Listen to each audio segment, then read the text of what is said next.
legend and the Emperor's New Groove executive producer Don Hahn, and the voice of Kronk himself, Patrick Warburton.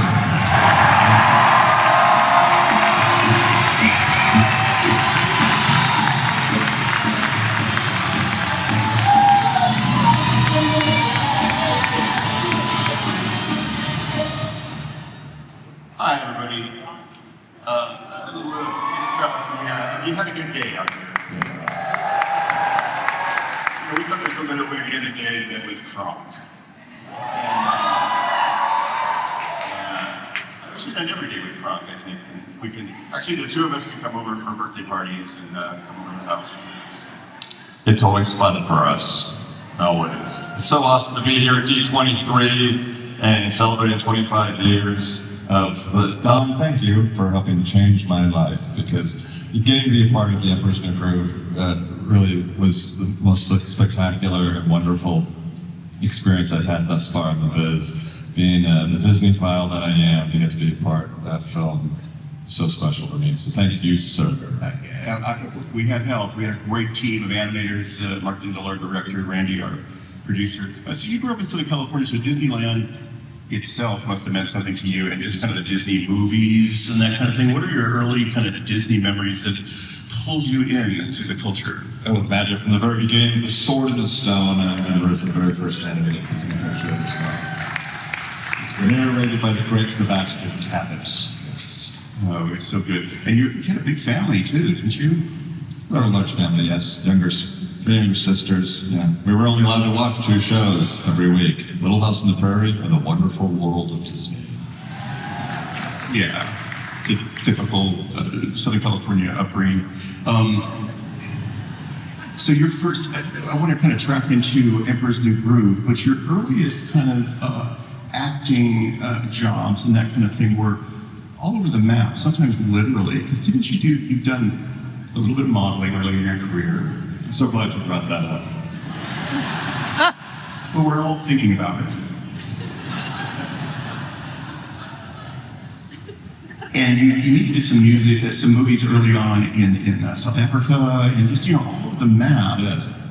And one of the things you mentioned was that you had run into Eartha Kitt at some point in your life before we got to the stage and started recording Emperor's New Groove. Because when you record, we don't often record together. Right. A lot of times it's just solo, and then it's kind of a surprise to cut it all together. But you had a very interesting career before we got to that. Well, that was very, very curious, Don. And by the way, we call it print work, not modeling.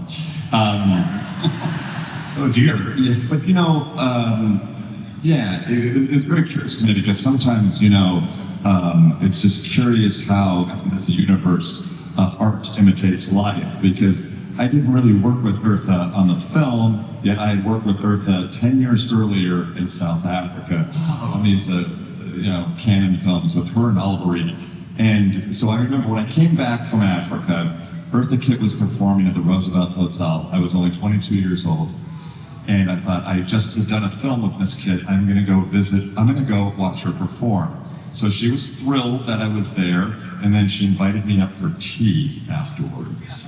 And then, so we were in her suite there, and she was sitting on one end of the couch, and I was on the other, and she was petting this white furry creature. To this day, I couldn't tell you if it was a dog or a cat because it had hair all the way down his face, and she was going, "Darling, how are you?" like that.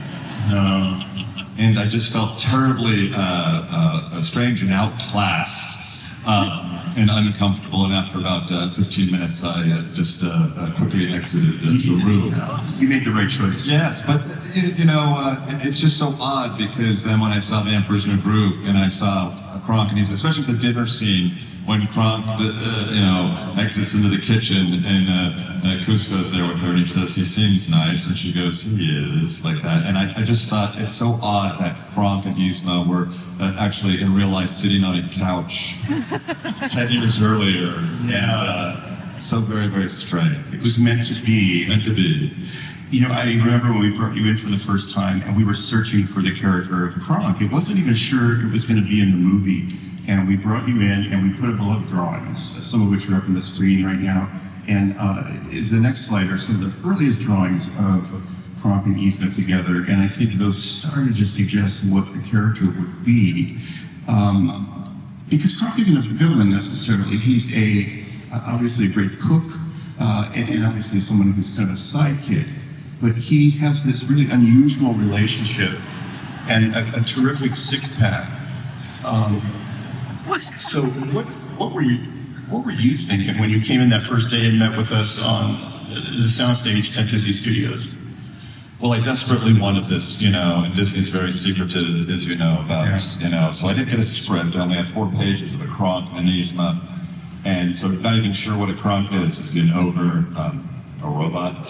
But I could discern that he was a reticent henchman. Now, he could have sounded a little bit darker like this. It's a shame that we're going to miss a dessert that I had worked so hard on.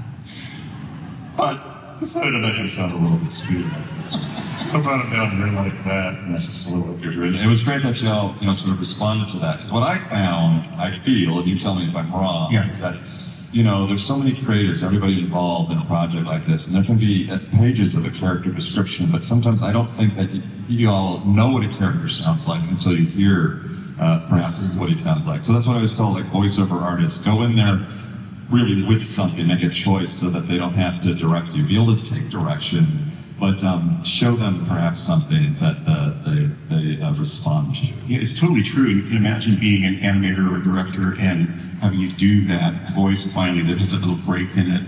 It's like the best day in your life because the animators will be able to pick that up and do something with it. And that's, I think, it really sealed the deal and made it something really special. Kronk, though, and I mentioned this just now, that wasn't always a lock in the movie in terms of being in the film, because there were a lot of people and some executives who just thought, well, he doesn't have a crucial part in the plot.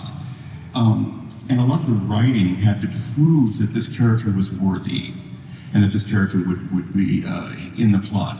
And I don't know that you knew this was going on. I did not know that was going on. I had no idea that I was fighting for my life. Yes. We were fighting for you. And Dave, I don't think Sting was. Well, we can talk about Sting. He went in a different direction. Yeah. Should I have said nothing? No, listen, Sting is fantastic. I love Sting. We do. I love him to death. You also love Eddie Vedder. I do. Eddie Vedder, that's my muse. Knew we got Pearl Jam fans out here. Yes. Knew it. Okay, back on the script. So you were on the stage, and we were literally fighting. And Dave Reynolds, our writer, who's a comedy writer, he worked for Conan O'Brien. He got an Oscar nomination for Finding Nemo. He wrote this scene. He wrote a dinner scene, and that was going to be the proof. And we had the equivalent of a table read in the room, and we recorded you, and we started playing that for the executives and saying, God, if only they would buy this and it would work. And our cast was fantastic. I mean, look at these people. David Spade, who, again, you didn't record with, I don't think, on the spot. You worked with him a lot later. But, so we cut that scene together. Here's a little clip of Patrick recording of those many years ago. Just kind of show you the real Patrick at work. Let's take a look. I have the same look. I've seen this before. I don't think so. Wrestled you in high school. No. Well, I got this start because interpretive dance. 2 semesters I was using it back to pick my weekends. The inflection gives these lines, just gives them weight, gives them believability, and makes them real. And that really helps the character come through. Wow. I think the other thing in our favor was we were a B movie. I don't think anybody really paid a lot of attention to Emperorsnewgroove.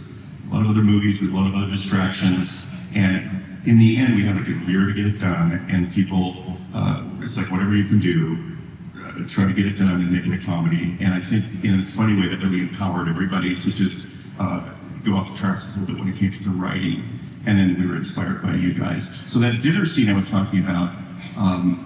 Do you remember recording that? Because we asked you to improv a lot. We asked you to talk about your culinary skills. We asked you to talk about spinach puffs. And those things were so odd for a Disney villain. Do you remember when you first read those sides and those pages? Like, what were you thinking that these guys were doing with my character? I didn't find myself like confused or even curious. It was just, just dive right in, Yeah. Whatever it is that gets put in front of you, just make it work, and have fun with it, God. Well, it was a leap of faith, and thankfully it did work out. And one of the things we brought along today, which we're really happy to share, is Emperorsnewgroove has had a lot of love lately, which you've heard today. The wall of sound from you guys. It's amazing. So for the first time in its history, we've restored the film and are putting it up on the big screen at the El Capitan in Los Angeles. And it hasn't ever had a restoration. I think people love it now, and I think thanks to you all and the fan base for this film, the studio is starting to see that it's a little belated treasure that we all have. So in the middle of November, the El Capitan is going to show this, and so we brought along a clip, and it's the restored dinner scene that was almost cut out of the movie, with a character that was almost cut out of the movie. And I just want to publicly apologize for all that. We're good.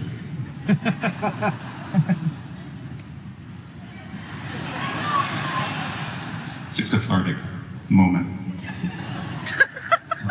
While I gather my thoughts. Hold on to things.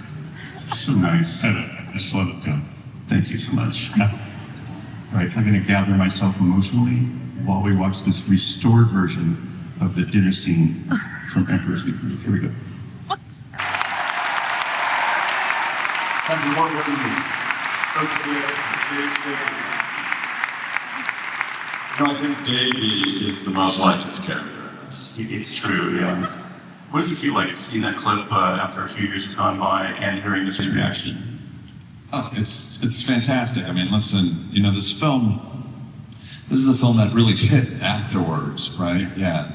Not so much in theaters, but I think everybody growing up in DVDs and it's had just such a great life throughout the years there. So it's great to see the response that everybody still loves it, and that there are those growing to love the film now. Yeah, I mean you're doing a great thing right now. You're touring with your stand-up comedy, and I just want to talk about that because you must run into fans of your work from Family Guy, now a part of the Walt Disney family, who love. You must run into people across the country because you've been touring for a while, which is a new thing for you, isn't it? I do. Yes. I don't think we're ever going to have a Quagmire character in the park, but No. no. Well said. No. But we were talking about, well, there are different things that people respond to. But Kronk throughout the years, yes, I've signed more stuff than almost anything. And you have many kids and many dogs, don't you? Tell us about your personal family, because I was on social media one day, as one does, and ran across this picture of you, and I just thought, what is this? What are you doing here? Well, my son Talon just made us grandparents. Yeah. Oh, Yeah. congratulations. Thank you. So he's about 7 months old now, and his name is Miles Patrick Warburton. And so when he was only about a month old, he was at the house, and Talon wanted to do something with the boy, so he just had to pick the phone up, and then we just did this thing, kind of spur of the moment, and it was pretty well received. Really well received. Let's take a look at it right now. All right, Miles, we're going to do the sequel. That we do. What do you think? It's the brand new ceiling outside. It's pretty cool. Yeah, it's pretty interesting. What do you think about that? Yeah, that's good. There was another. It's almost better. Excuse me? I go this. You guys are all so stupid. Wow. Excuse me. Yeah, actually, it's my problem. That's what this is. That's a beautiful baby.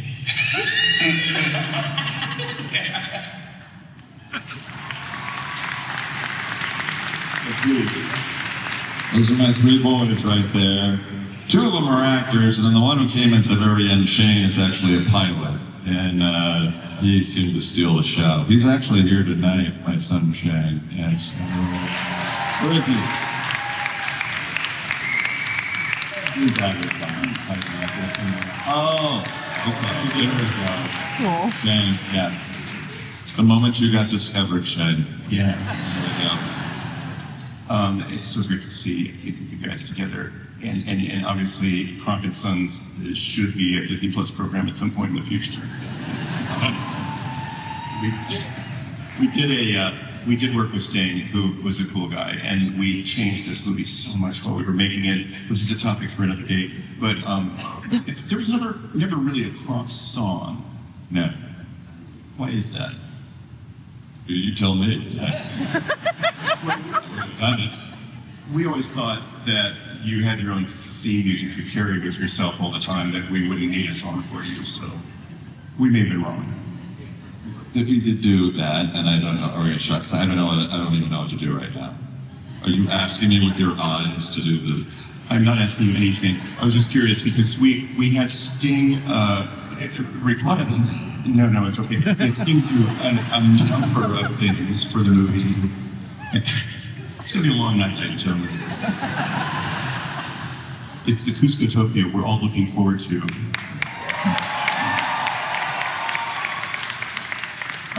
Sting wrote a number of songs, and one of my favorites really is just the opening song of the movie, which we had Tom Jones sing. Which is a whole other experience because we went to Las Vegas and recorded it because he had his show on in Las Vegas.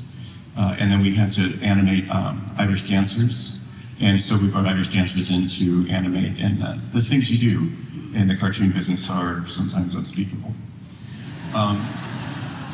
Listen, I think it's the end of a long day, and we need to end with some music. Yes. Would you like to sing anything, or do you want to just... Well, You know what, let's bring out the pro. let's bring out a professional, ladies and Yes. gentlemen, unlike us.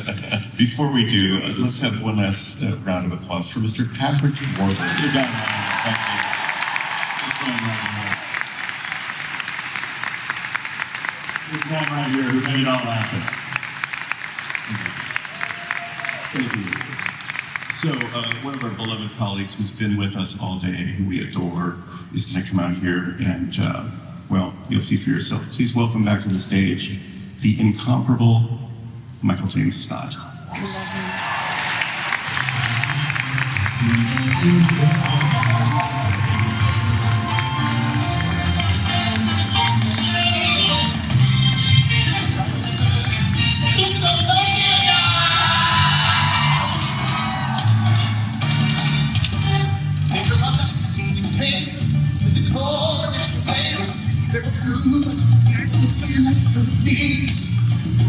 There were kings and times who were so lacking in refinement. Then he left in the street from the trees. Hey! He was born and raised school, for his everything to school in 1,000 years of aristocracy. And he was as a mystery in national American history, not contentious of perfection, that is he. He's the sovereign Lord of the nation. He's the undisputed creation. He's the Emperorsnewgroove. He's such an elected being. Generations have been in this miracle of life that we all know. What's his name? Gusto. Sing it with me, y'all. Come on. Gusto. He's the king of the world. Is he hit or what? He's the son of the nation. He's the creation. He's the Alpha and Omega, A to Z. He's perfect for us and proud. He's every week.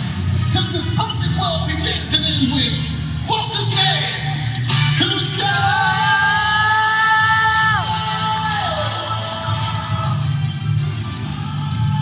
He's the king of the world.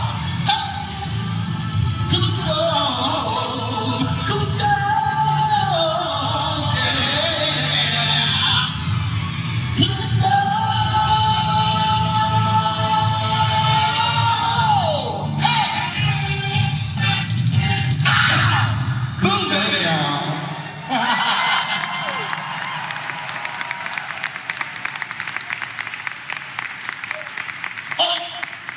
Welcome back. Hello, Michael. Hello, Joey. Yes, y'all.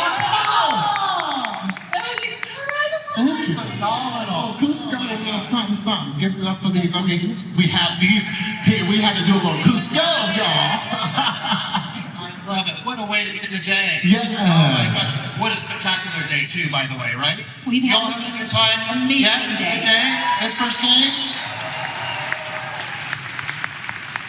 Cannot wait to get started with our Cruiskatopia splash party over at Lagoon. So we have a few quick housekeeping notes to give you before we head over there. Real quick, at 7:15, the shuttles will depart from Coronado Springs and ESPN Wide World of Sports. All other resorts, the shuttles will start to leave at 7:30. And if you drive your own vehicle or if you're going to Uber or Lyft over there, the parking lot will open at 7:30. The party is from 8 until 11 o'clock tonight, and the shuttles will go until 11:30. So you don't want to miss a thing. We're all going to be there in our suits, going down some slides. I hope you'll enjoy it if you'll join us and have a great time. And let's hear it again for incredible Disney legends. Patrick, Michael, everyone.